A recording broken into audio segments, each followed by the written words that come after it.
बिस्मिल्लाहिर्रहमानिर्रहीम। Dear students, कैसे हैं आप? खैरियत से हैं? आपको मालूम है कि फ़ाइनेंस से अब हमारी ज़रा जान छूट गई है, और जैसे ही फ़ाइनेंस से जान छूटी है तो ज़रा मैथमेटिक्स भी अब हमारा नॉर्मल वे वाला आ रहा है। कोई बहुत ज़्यादा इस तरह का नहीं है कि पता नहीं क्या हो गया। लाइक जो भी आजकल हम अर्थमेटिक प्रोग्रेशंस को जब स्टडी कर रहे हैं तो अर्थमेटिक प्रोग्रेशंस के अंदर आपको मालूम है कि हमने एपी और जीपी इन दो चीज़ों को पढ़ा। अब क्योंकि दायरा दोनों को हमने बेसिक सा काम कर लिया, तो आज का लेक्चर शायद आखिरी लेक्चर इसके ऊपर कर रहे हैं। फिर आपने क्वेश्चन बैंक के ज़रा क्वेश्चंस को एक मरतबा देखना है, फिर हम उसके ऊपर कोई दोबारा से थोड़ी सी बात करेंगे ताकि आप एक मरतबा चीज़ों को देख चुके हुए हों। वैरायटी ऑफ क्वेश्चंस और क्या क्या आ सकती है, और उन क्वेश्चंस को फिर हमने कहाँ से देखना है, इसके हवाले से हम थोड़ी सी बातें और स्ट्रेंथन करने के लिए कोशिश करें। मसलन nth टर्म वाला हमारे पास फार्मूला था ना, और सम का फार्मूला आ गया। समटाइम एग्जामिनर क्या करता है, एक ऐसा सवाल बनाता है जिसमें ये दोनों ही चीज़ें यूज़ हो रही हैं, nth टर्म भी यूज़ हो रही हो और सम वाला फार्मूला भी यूज़ हो रहा है। मसलन एक क्वेश्चन मैंने आपके लिए सिलेक्ट जो किया, देखिए जी ज़रा क्वेश्चन क्या आ रहा है जी मेरे पास। If the fifth term and 12th term of an arithmetic progression AP are 30 and 65, n and value दोनों चीजें दे दें। वो कहता है जी जो फिफ्थ टर्म है ना, इसका मतलब क्या हुआ, A5 दिया उसने, दैट इज 30, और A12 दिया है, that is 65। Find the sum of its 26 terms. Sum of, अब 26 टर्म का सम निकालने के लिए तो आपको फर्स्ट टर्म से लेकर टिल 26 टर्म तक का डाटा रिक्वायर्ड है ना हमें, ऑब्वियस सी बात है। अब क्या करें, इसका मतलब है सम निकालना है तो कोर काम तो हुआ, सम का फार्मूला लगाना पड़ेगा हमें। तो हमें सोचना कैसे, मैं उसके लिए इस तरह की बातें करूँ, सोचना कैसे, हमें फ़ौरन देखना चाहिए कि यार सम का फार्मूला क्या था, n/2 into 2a plus n-1d। तो मुझे क्या इंग्रेडिएंट चाहिए, एक तो टोटल टर्म्स n चाहिए, वो तो उसने बता दिए कि 26 टर्म्स चाहिए। एक मुझे a रिक्वायर्ड है जो कि यहाँ से पता नहीं चल रहा अभी के डाटा से, एक मुझे d रिक्वायर्ड है कॉमन डिव जो कि पता नहीं चल रहा। आप समझ गए ना, ऐसे हमें पता चलता है किस तरफ से सोच को शुरू करना है। मैंने कहा अच्छा a एंड d कहाँ से मिलेगा, तो पता चला इधर इस वाले फार्मूले के लिए मेरे पास n गिवन है। मसलन अगर मैं ऊपर वाले की बात करूं तो n गिवन है विच इज 30, और an गिवन है, sorry which is 5, n given है विच इज 5, an गिवन है विच इज 30। तो वो जो nth वाला फार्मूला था, an is equal to a plus n-1d। तो यहाँ ये मैं सोच क्रिएट कर रहा हूँ कि मैंने सोचना कैसे है, कैसे लेके चलूंगा तो सवाल होगा, ओके। लेकिन जब मैंने इसको देखा कि यार इसमें मेरे पास a भी नहीं है और d भी नहीं है, ये गिवन है, ये गिवन है, दो चीजें गिवन है, दो गिवन नहीं है, तो एक इक्वेशन से तो मसला हल नहीं होता।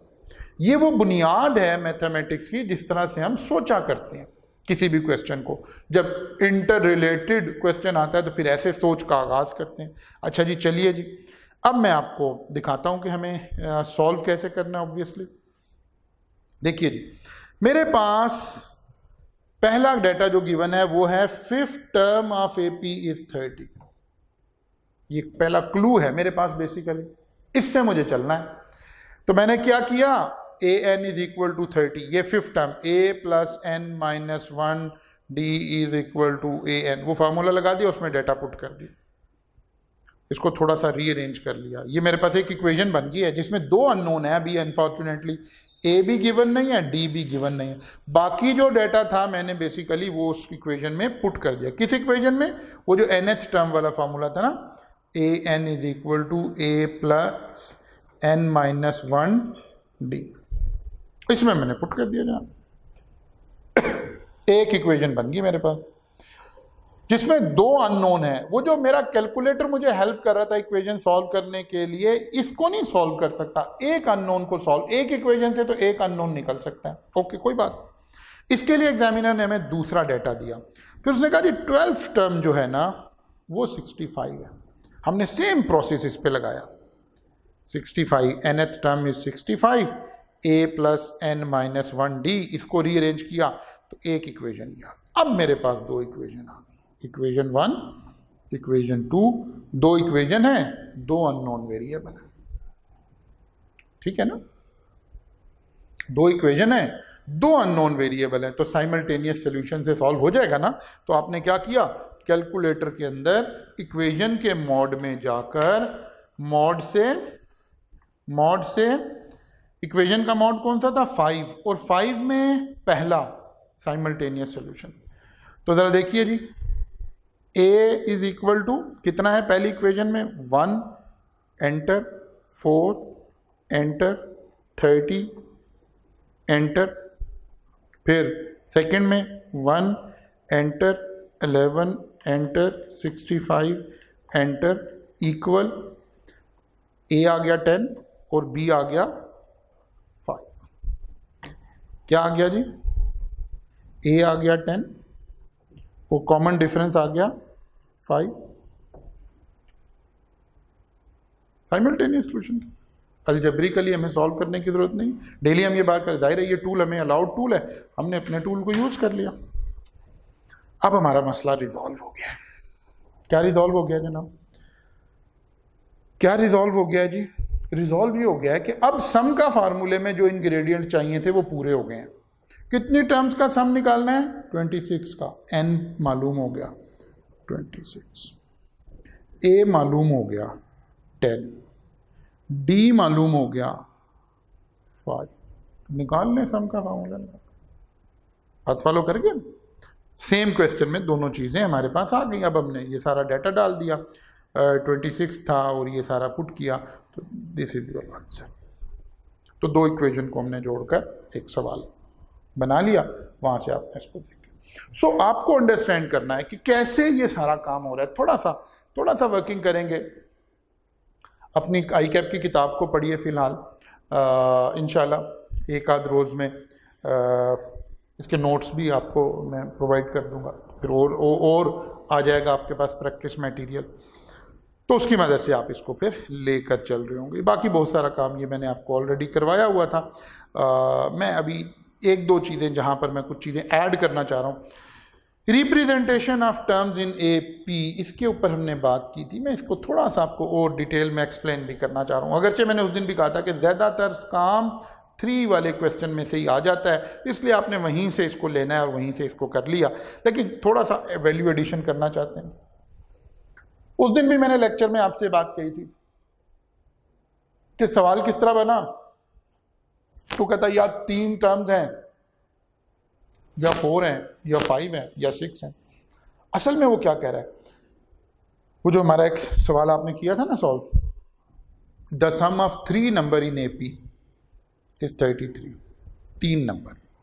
इसको मैं कह रहा हूं कि कितने नंबर से सवाल बना है, या वो नंबर इवन होंगे या ऑड होंगे। If numbers are odd, number की वैल्यू की बात नहीं हो रही कि ऑड का मतलब है 3, 5, 7 नहीं, ये बात नहीं हो रही। कितने नंबर हैं जिनको हम ढूंढ रहे हैं, 3 नंबर हैं। वो नंबर खुद इवन भी हो सकते हैं, ऑड भी हो सकते हैं। क्या बात मेरी फॉलो कर गया कि नहीं? कितने नंबर हैं जो हमें ढूंढने के लिए कहा गया है, उसको हम कह रहे हैं वो ऑड है या इवन है। अगर वो ऑड है, मतलब एक एग्जामिनर कहता है जी कि 7 नंबर हैं जो AP में है, तो 7 is odd number. Odd number में आपको मालूम है ना कि एक सेंटर्ड नंबर होता है ऑब्वियसली। अगर 3 नंबर हैं तो 1, 2, 3, 2 इज इन मिडल। बात मेरी फॉलो कर गए? 7 तो 3 इधर, 3 इधर, और 4th is your middle number. 13, 6 इधर, 6 इधर, 7th is your middle number. Odd का ये प्रॉपर्टी है ना। इवन 4, देयर आर 4 नंबर्स, कौन मिडल में है? ये उधर मीन मीडियन मॉडल 11 वाले चैप्टर में पढ़ भी रहे होंगे। खैर है नहीं हो, जब ऑड नंबर हो तो हमारे पास एक मिडल नंबर होता है। सेंटर मौजूद होता है, ठीक है ना, सेंटर मौजूद होता है। आपको मालूम है ना कि ये जो ताकत होती है ना सेंटर में होती है ना, आमतौर पर आपने देखा बाद दफा हम ऐसे रिलीजियस, एक बात अचानक से मेरे ध्यान में आगे चले आपसे करते, क्या होता है हम अक्सर कोई कुरान पाक पढ़ते हैं, कोई और चीज़ पढ़ते हैं, कोई अल्लाह का नाम पढ़ते हैं, तो ऑड नंबर में कहा जाता है 101 मरतबा पढ़ लें, 41 मरतबा पढ़ लें, फलां। अल्लाह के नबी को ऑड नंबर में कोई काम करना जो था ना, जैसे कोई वजीफ़ा है, कोई बात है, ऑड अदद महबूब अदद था, 41 मरतबा, 101 मरतबा। ऑड नंबर में ये खसूसियत होती है ना, उसका एक इमाम होता है, उसका एक सेंटर होता है। सेंटर का मतलब है जहाँ पे फोर्स सारी इकट्ठी हो गई है, ये ऑड नंबर की एक क्वालिटी है ना। तो वही वाली क्वालिटी हम यहाँ यूज़ कर रहे हैं। ज़िम्मन एक बात आ गई तो मैंने कह दी, कोशिश तो होती है कि ना रिलीजियस लिंक क्रिएट करे। अच्छा जी, खैर ऑड नंबर है तो उसका एक सेंटर मौजूद है, बस उस सेंटर को बुनियाद बनाना है अपने सवाल की। लाइक अगर 3 है तो हमने सेकंड टर्म को ज्यूम कर लेना है कि वो ए है। अब आपको पता है क्योंकि एपी है, हर आने वाला नया नंबर ए प्लस डी और हर पिछला नंबर ए माइनस डी। मसलन अगर वो कहेगा नहीं, अगर कह देता कि देर आर 5 नंबर, तो 5 में सेंटर है ना, कौन है सेंटर? 2 इधर 2 इधर, तो थर्ड इज द सेंटर। हमने यहां से आगाज करना है, सेंटर से, मरकज से आगाज करना है सवाल का। बड़ी प्यारी बात है, कभी समझें तो बड़ा मजा आएगा आपको इस बात को। सेंटर से आगाज करना है। अच्छा जी, सेंटर में मैंने कहा जी a, let the centre number is a, तो फिर इससे अगला क्या होगा? A plus d. उससे अगला क्या होगा? A plus 2d। इससे पिछला क्या होगा? A minus d. उससे पिछला क्या होगा? A minus 2d, because they are in GP. You definitely enjoy this thing. हाँ, AFC ना होती, जनरल मैथमेटिक्स आपका भी MFSC में कोई आपको बता रहा, फिर आपको बताते कि यार कैसे, असल में चीज़ों की जब आप रूह तक पहुंचते हैं ना, फिर इल्म पढ़ने का भी मज़ा आता है, पढ़ाने का भी मज़ा आता है। खैर चलें, कभी टाइम मिलेगा तो फिर बात करें। अच्छा जी, हुआ क्या, रूह क्या निकली? In case of an odd number of terms the middle term is a, यहां से हमने आगाज करना है, एंड द कॉमन डिफरेंस जो हमने लिया वो डी एज्यूम कर लिया। ऐसे हम चल रहे होंगे, ऐसे ये सवाल हल हो रहे होंगे। 2 नंबर है, 3 नंबर है, 4 नंबर है, आपने इस पे सवाल भी किया हुआ, ठीक है ना। मैं फिर आपको एक नजर दिखाता हूं, लेकिन साथ ही बात करते हैं अगर इवन होंगे तो क्या करेंगे। इफ नंबर्स आर इवन, यानी नंबर्स आर इवन, वो कहते हैं there are 4 number, there are 6 number, there are 8 number. अब क्या करें, इसका मिडल तो है कोई नहीं। अब हमने क्या किया, let's assume there are 4 number, तो हमने क्या किया, तो बीच वाले 2 थे ना, सेंटर एक नंबर नहीं ना था, बीच वाले देर आर 4 नंबर, 1 2 3 4, ये 2 सेंटर ले लिया। इसके बाद इधर नंबर आ रहे होंगे, इसके बाद इधर नंबर आ रहे हैं। इनको हमने कैसे अज्यूम करना है, क्योंकि इसके लेट करने में ही सारा इल्म छुपा है। मैं फिर रिपीट कर रहा हूं अपना फिक्रा, इसको ज्यूम करने में ही सब कुछ छुपा हुआ है। अगर इसको हमने ज्यूम गलत कर लिया, ये क्वेश्चन सॉल्वेबल नहीं है। यहाँ मैथमेटिकल टेक्निक जो हम यूज कर रहे हैं वो इसकी एजम्पशन की टेक्निक है कि how to assume this data, और हमने इसको लेकर कैसे चलना। Actually all the things depend on it. Okay, हमने पहला नंबर इधर अज्यूम किया ए प्लस डी, इससे अगला ज्यूम किया ए माइनस डी। अब यहाँ एक ट्रिकी बात है, अब बजाय नजर आ रहे उससे नेक्स्ट नंबर क्या आएगा, ए plus 2d, no.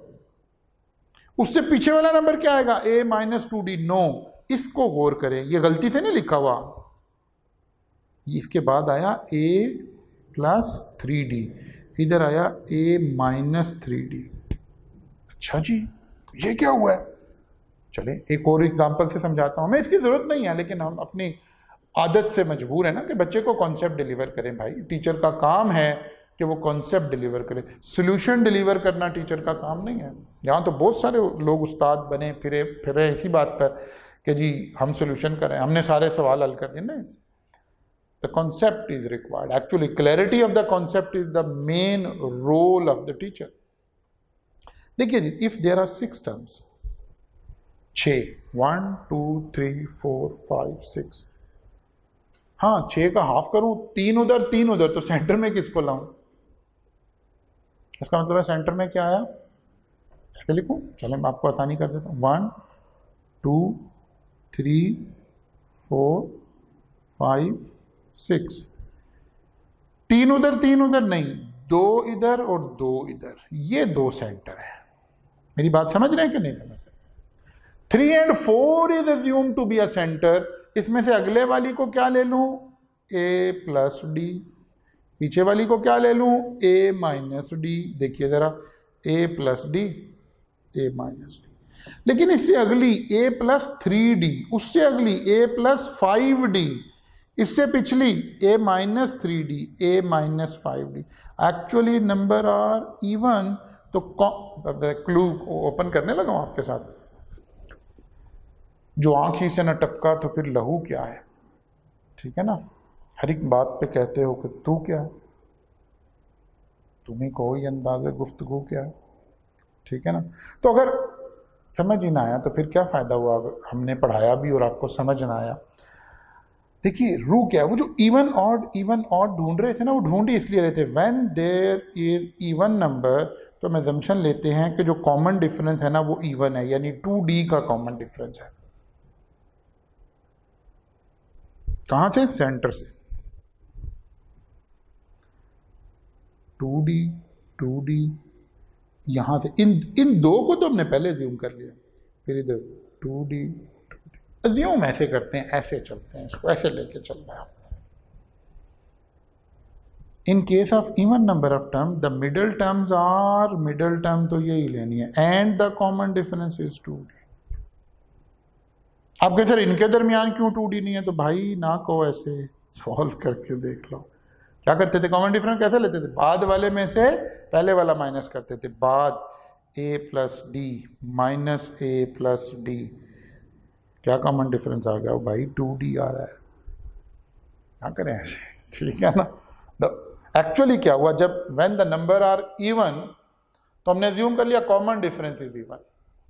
When the number is odd we have assume common difference is odd.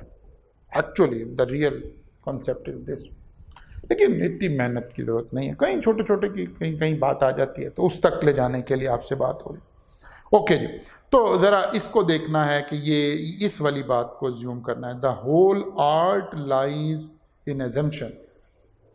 If the numbers are odd, the central number will be assumed as a. If the numbers are even, two number are treated as central number. जैसे मैंने ये 6 लिख कर दिखाया, और फिर 2d के common difference में अज्यूम करेंगे तो सवाल हल होना शुरू हो जाएंगे। ओके, चल बात करता हूँ। ये वाला सवाल मैंने आपको पहले ही करवा दिया, लेकिन मैं 3 में आपको एक अच्छा सवाल आपके साथ डिस्कस करता हूँ। यार पता नहीं, आप, मुझे नहीं पता आप एंजॉय कर रहे हैं कि नहीं कर रहे हैं, लेकिन यकीन जानिए मैथमेटिक्स को पढ़ना एक एंजॉयमेंट का काम है। ये एक फ्लेवर है, आपने इस्टेब्लिश करना है। जैसे बाज़ लोगों को कॉफ़ी पसंद नहीं है ना, लेकिन जब उन्हें कॉफ़ी पीने की आदत हो जाती है फिर वो कहते हैं यार क्या बात है, मज़ा आ गया। बाज़ लोग पिज़्ज़ा नहीं खा रहे, जब पिज़्ज़ा का फ्लेवर डेवलप हो जाता है देन वो कहते हैं वो यार क्या बात है। Actually you have to develop the flavor of mathematics. फिर आप कहेंगे सर कितना प्यारा सवाल बना हुआ है, सर मज़ा आया, सवाल ज़रा चैलेंजिंग था, मैंने किया तो मुझे मज़ा आया, तो मैं एक अच्छा सवाल आपसे डिस्कस करने लगा हूँ। ज़रा देखिए, मज़ेदार सवाल। ओके चलिए क्वेश्चन को रीड करते हैं। The sum of 3 digit number is 15। बज़ाहिर कल जैसा सवाल लगा, 3 डिजिट्स। आज की मेरी सारी डिस्कशन के बाद वो घंटियां बज गई आपके दिमाग में, नहीं बजी टली, बजी है हैं? 3 डिजिट्स ऑड नंबर कैसे अज्यूम करूंगा? सेंटर को अज्यूम करूंगा, फिर आगे चलूंगा डी के कॉमन डिफरेंस, ये मेरे ध्यान में आनी चाहिए। ओके, लेकिन सवाल का फ्लेवर बड़ा मजेदार है। The digits are in AP if digits are reversed the number is diminished by 594. Reverse का क्या मतलब है? वो जो होता है ना यूनिट नंबर, कभी क्लास 4 में पढ़े थे आपने, यूनिट, 10th, 100th, ठीक है ना? वो कहते हैं इसको रिवर्स कर दें। इसका मतलब है जब सीक्वेंस रिवर्स कर दें तो क्या होता है, सेंटर नंबर तो वहीं रहेगा ना, वो उधर चला जाएगा, वो उधर चला जाएगा। बड़ा मज़ेदार सवाल है। लेके पहली बात जी, देयर आर 3 डिजिट्स, तो कैसे एज्यूम करूं, A is my central number और डी का कॉमन डिफरेंस रखकर मैंने अगले 2 को एज्यूम कर लिया। क्या ख्याल है? नहीं, ऐसे ही है ना, ये तो बिल्कुल वैसे। अब उसने पहला काम भी वैसे ही दिया। क्या जी? The sum of number is 15। इसका मतलब है पहली डिजिट। अच्छा, मजेदार थोड़ा सा, the sum of digits of 3 digit number. 3 number नहीं है, एक नंबर है। जैसे मैं कहता हूं 825, ये एक 3 डिजिट नंबर है, इसके मैं 8 + 2 + 5 करूं तो क्या जवाब आ रहा है? ये सवाल है, एक नंबर है, यहाँ 3 नंबर नहीं है। यहाँ जब मैंने एज्यूम किया तो देखिए मैंने नीचे क्या लिखा हुआ है, ये एक मैंने समझे 825 लिखा, तो 5 क्या है? यूनिट है। 2 क्या है? टेंथ्स हैं। 8 क्या है? हंड्रेड्स हैं। इसका मतलब है a + d is hundredth, a is this, a - d is unit. तो कहते हैं इन तीनों को जमा करें तो क्या होता है? अब देखें, वही 8 + 2 + 5, 8 + 2 + 5, ये 15 आता है। एक नंबर है जो 3 डिजिट पर है, वो उसकी डिजिट AP बना रही है। नंबर एक है, 3 नंबर नहीं है। जैसे देखें ना, मैं ऐसे लिखता हूं 5 7 9। अब असल में तो मैंने क्या लिखा है? 579, एक डिजिट है ना। हाँ, इसके जो नंबर है ये एक सीक्वेंस बना रहे हैं AP। 5 में 2 ऐड किया 7 आ गया, 7 में 2 ऐड किया 9 आ गया। मेरी बात फॉलो कर गए हैं कि नहीं? वो कह रहा है अगर इनको ऐड कर लेना 5 + 7 + 9, इसकी बात कर रहे हैं। The sum of digits of 3 digit number is 15। Okay, तो ये मैंने किया जी 15। यहां से A निकल आया मेरे पास। A क्या है? Central digit of this number, that is 5। The central digit of this number, that is 5। Okay, एक कंडीशन उसने बता दी थी। फिर वो कहता है if digits are reversed. Reverse का क्या मतलब है? जरा इधर देखें, इधर देखें, इसी नंबर से एक्सप्लेन करता हूं। 5 7 9, 9 इधर आ गया, 7 यहीं रहा, 5 इधर आ गया, रिवर्स हो गया ना। अब ये इस रुख लिखी गई है, पहले 5 7 9 9 7 5, वो बन गया। वो कहते हैं अगर हम इसको रिवर्स कर दें, यानी यूनिट क्या बन गए? 100 बन गए, और 100 क्या बन गए? यूनिट बन गए। खिरद का नाम जुनू रख दिया, जुनू का खिरद। जो जी में आए आपका हुस्न करिश्मा साज करे, ठीक है ना।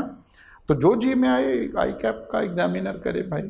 वो कहता है यार यूनिट्स को हंड्रेड्स बना दिया और 100 को यूनिट बना दिया, तो क्या हुआ?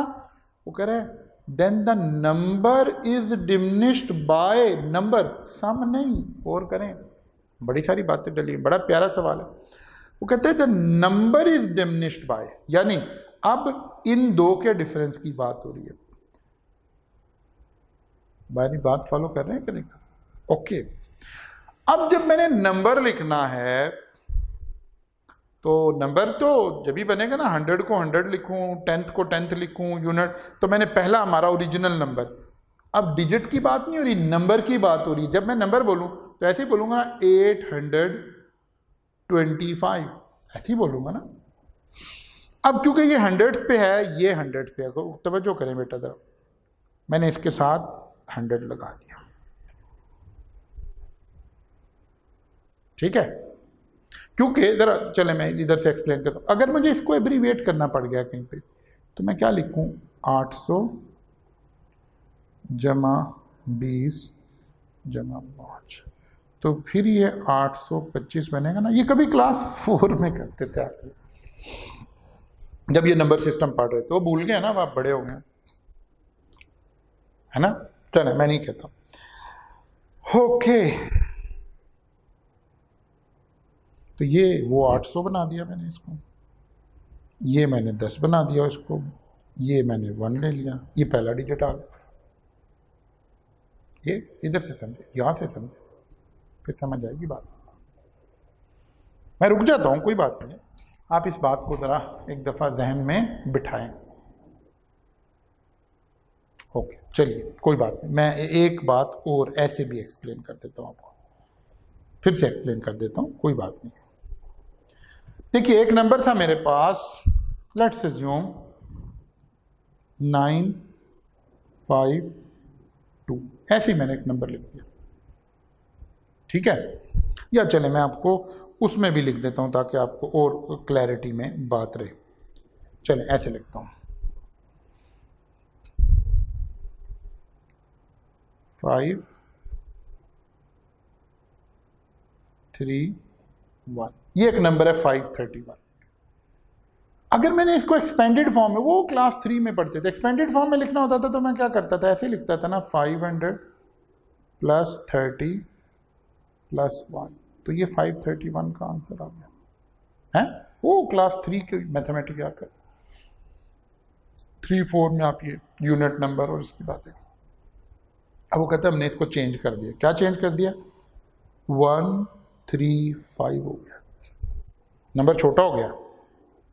अगर मैंने इसको ऐसे ही लिखना हो तो कैसे लिखूं, 100 + 30 + 5 = 135। नंबर कितने से डिमिनिश हो गया है ज़रा देखिए, 531 - 135, नंबर इज डिमिनिश्ड बाय 396। इस तरह का सवाल बना हुआ है। आइए आइए मेरे साथ,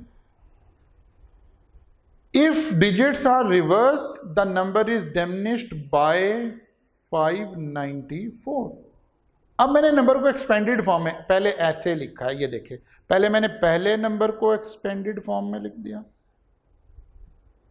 फिर क्या हुआ, फिर ये 100 बन गया ना, ये 100 बन गए, ये यूनिट्स बन गए, ये पहले भी 10 रहा, इसीलिए अब इसके साथ 100 आ गया, 10 पहले भी इसके साथ ही 10 था, इसके साथ यूनिट आ गया और इनका माइनस ले लिया तो कहता है 494 आ गया।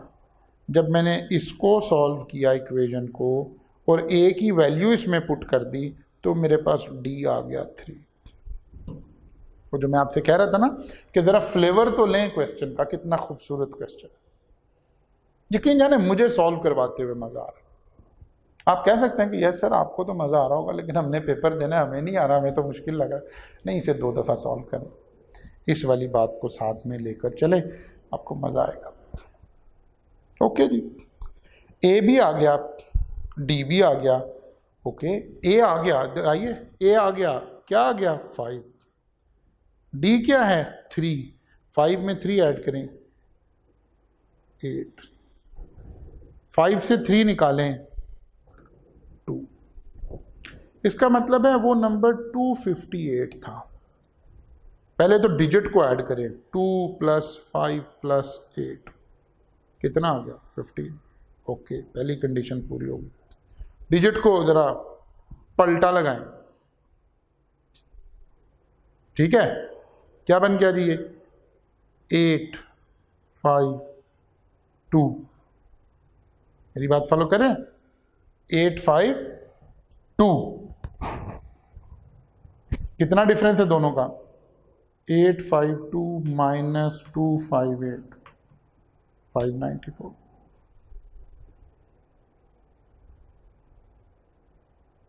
बात समझ आई? मैंने नंबर गलत बना दिया, आप बोले ही नहीं, आप बोले ही नहीं, देखिए आप सो गए ना, आपको फौरन कहा सर आप गलत कर रहे, मैंने दानिस्ता किया। कल आपको पता है हमने पढ़ा था डी बाद दफा पॉजिटिव भी आ जाता है, नेगेटिव नहीं, अब तो पॉजिटिव आया है। तो इधर जाने के लिए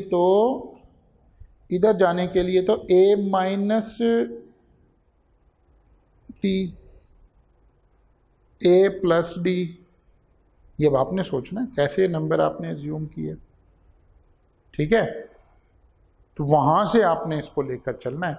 एक बच्चे ने ऐसे लिखा, देखिए मैं इसको ऐसे लिखता हूं, जरा डबल आपने इसको सॉल्व हो जाएगा, चलें और बेहतर बात होगी।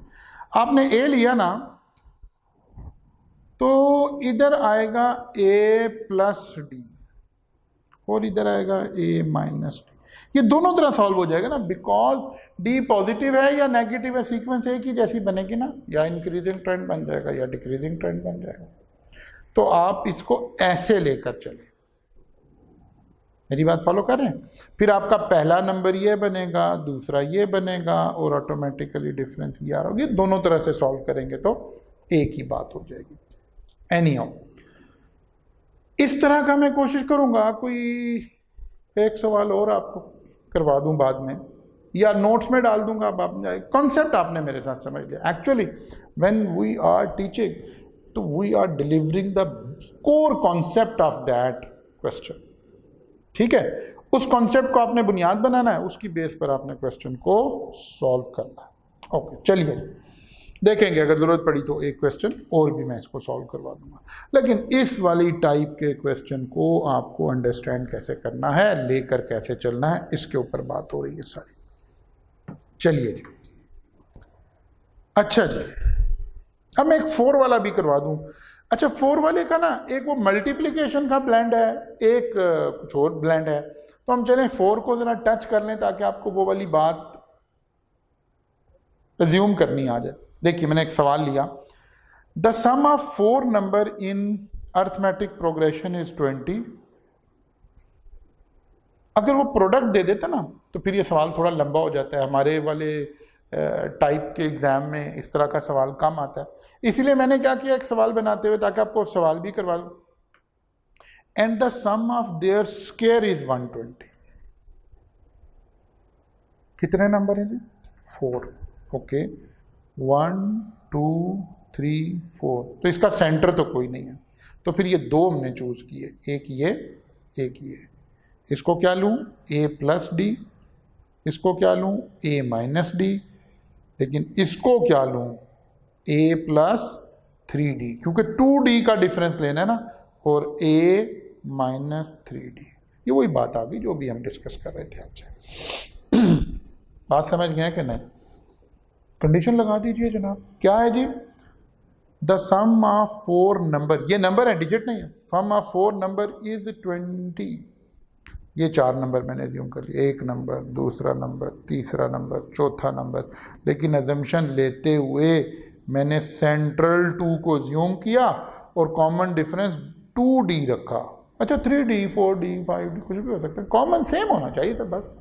तो 2d रखना है जी, हमने हमेशा अपने लिए लॉक कर दिया ये बात कि 2d ही रखना है। अब आपने खुद अपना कोई दिमाग नहीं इसके अंदर लड़ाना कि सर मैं ऐसे कर लेता हूँ, सर मैं ऐसे कर लेता तो क्या हो जाता। नहीं, कुछ नहीं करना भाई, बस बस बस बस, जितना समझना था हमने समझ लिया। इवन है 2d, ऑड है d, ऐसे कहें। इवन है, हमने ऑड है, हमने कॉमन डिफरेंस ऑड ले लिया। इवन है, हमने कॉमन डिफरेंस इवन ले लिया। अल्लाह भला करे। Okay, now according to the problem, सारों को ऐड किया तो सम इज 20, सारी डिजिट ऐड की 20, a आ गया, a इज 5। क्या चाहिए अभी? d और चाहिए। अब d के लिए हमने दूसरे वाली बात को लिया। दूसरी बात क्या थी? सम ऑफ स्क्वायर इज 120, सम ही की दूसरी प्रॉपर्टी। लेकिन अब स्क्वायर लेना है तो इसका स्क्वायर, ये एक हमारा नंबर था, ये दूसरा नंबर था, ये तीसरा नंबर था, ये चौथा नंबर था, इज 120। स्क्वायर का फार्मूला आता ही है यार, ये तो याद है ना, a plus B whole square is equal to a square plus B square plus 2ab, और a minus B whole square is equal to a square plus B square minus 2ab। तो उससे हमने इसको एक्सपैंड कर दिया और expand करके ये हमारे पास इस शक्ल में आ गया। अच्छा, जैसे इस शक्ल में पहुंचे तो a की वैल्यू पुट कर दें। a तो नोन है ना, अब मैंने a पुट कर दिया तो मेरे पास आ गया d square is equal to 1। वहीं पहुंच गया जो पिछले सवाल में था। d देखें पॉजिटिव भी है और नेगेटिव भी है। a भी आ गया, d भी आ गया। अब यहां जरा तवज्जो रखनी है, a अब हमें किसी को रिप्रेजेंट नहीं कर रहा, अब हमने ये नंबर निकालने हैं, ठीक है ना। पहला नंबर है हमारा a minus 3d, a minus 3d में पुट कर दें। a कितना है? 5। d कितना है? 3d का मतलब है ये, तो 5 माइनस 3 मीन्स 2। दूसरे में पुट कर दें। ये स्केयर नहीं है, स्केयर तो हमारी इस कंडीशन का था ना, जहां हमने नंबर एज्यूम किया वहां से उठा रहा हूं। a minus d, a is 5, d is 1, second digit आ गई 4, फिर a प्लस डी, डिजिट आ गई 6, फिर a plus 3d, a plus 3d, तो 2 4 6 8, या माइनस करेंगे तो वो रिवर्स हो जाएगी 8 4 6 2, वो जो अभी जिस तरह की बात। तो 4 डिजिट असल में अगर हमें आई कैप में सवाल आ गया तो ऐसा सवाल आएगा, अगर आ गया तो, क्योंकि मल्टीप्लिकेशन करते हैं फिर ज़्यादा अलजबरा इन्वॉल्व हो जाता है, तो उसकी ज़रूरत नहीं आती, या उतना ज़्यादा अलजबरिक एक्सप्रेशन हमें सॉल्व करने की ज़रूरत नहीं आती यहाँ पर। बड़ा मज़ेदार सवाल है जी। तो आई होप कि आप मेरी इस स्लाइड को, नोट्स के इस पोर्शन को अब समझ गए हैं कि अगर इवन नंबर हैं तो क्या हो रहा है, अगर ऑड नंबर हैं तो क्या हो रहा है। ऑड नंबर हैं तो कॉमन डिफरेंस ऑड आएगा, इवन नंबर हैं तो कॉमन डिफरेंस इवन आएगा। ये खुलासा है उस सारी गुफ्तगू का। फिर उसके बाद इन 3 क्वेश्चन को एक मर्तबा सॉल्व कर लें। एक ये वाला क्वेश्चन था, नोट कर लें इसको, विद सोल्यूशन नोट कर लें। फिर दूसरा सवाल जो मैंने आज जिसको बड़ी तारीफ़ की कि ये सवाल बड़ा प्यारा है, ज़बरदस्त क्वेश्चन है, मैं इसको थोड़ा सा और जो कुछ मैंने लिखा है मैं मिटा देता हूँ, इसको सॉल्व कर लें। इसको आप 2 तरीके से सॉल्व कर सकते थे, एक मैंने ऐसे कर दिया, एक आप ऐसे भी कर सकते थे, ए प्लस डी और a माइनस डी, बिल्कुल ऐसे भी कर सकते थे, 100% कर सकते थे, 100 टाइम, कोई प्रॉब्लम नहीं। ओके, फिर ये जनाब अली 4 वाला भी मैंने आपको एक सवाल करवा दिया, तो आपका हो जाना चाहिए। अच्छा जी, चलिए जी। सिमिलरली फिर हमने सारा कुछ ये किया हुआ है, मैं दानिस्ता तौर पर इसको समअप करने के लिए लिंक कर रहा हूँ कि जब आप उसमें आ गए, इनफिनाइट नंबर में आ गए, तो कैसे चल रहा है ज़रा देखिए, वही वाला आ गया।